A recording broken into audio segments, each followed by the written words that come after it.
Hey, Bruce, just your thoughts on getting the back-to-back win and what your goaltender was able to do tonight. Yeah, really good early on. We didn't start on time like we did the other night. A little bit off. Um, they had a couple of really good looks, got through the middle of the ice once, we missed some coverage. So he had some really big stops early, not a ton of quantity, but real good quality saves.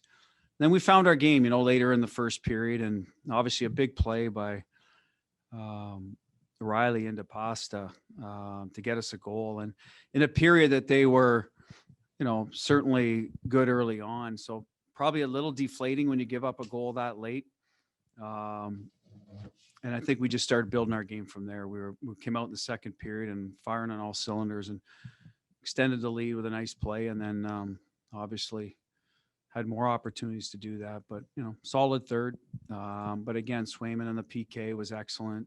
Very composed. He does some of that Tuca, right? That technically sound, composed guy that never looks out of control. So good to see. Good for him. He's a good kid. He works hard. Both our young goaltenders have really stepped up when we needed them. So good for those guys. We'll go to Fluto.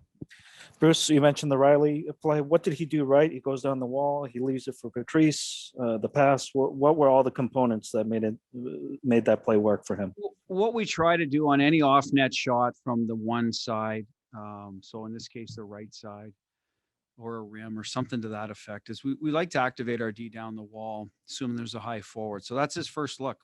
Can I get to the puck first? Can I win my race, or at least be there on time with the other guy? And secondly, is there tonight's case, a black sweater covering up for me? So obviously Bergie is excellent at that. So he went down, and then the play is to either keep it alive by poking it back down the wall or just let it go if their player's not contesting it, because your guy's behind you. And it's a bit of a read where there are other players, or tap it back if you have the ability to make that play in tight.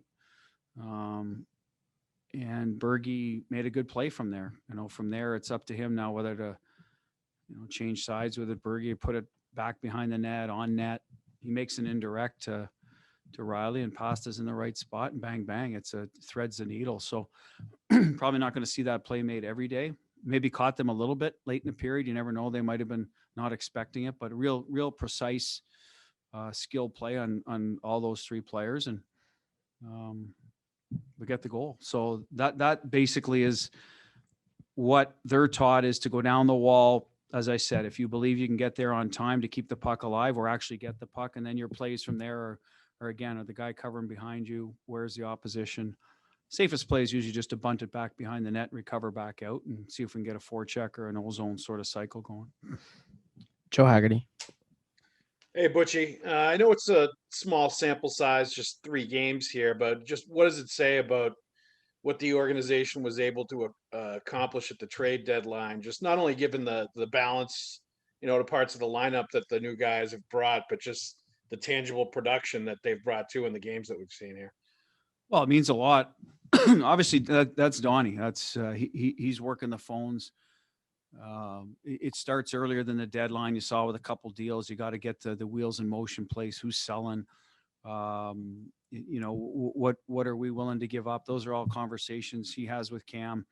Obviously, the pro scouts get involved, right? Like, here's a player that could be a good fit, maybe underutilized somewhere, whatever the case may be. And it's up to Donnie to pull the trigger. It's not easy. It's not automatic. Can't just phone a GM. At least I don't think. It's not my line of work, but I don't believe you just phone a guy and a deal gets done in overnight, right? I think it takes some work. Obviously identified areas of need. As coaching staff, we did have discussions a couple of weeks prior to, okay, where do our needs fall, and put in our opinion.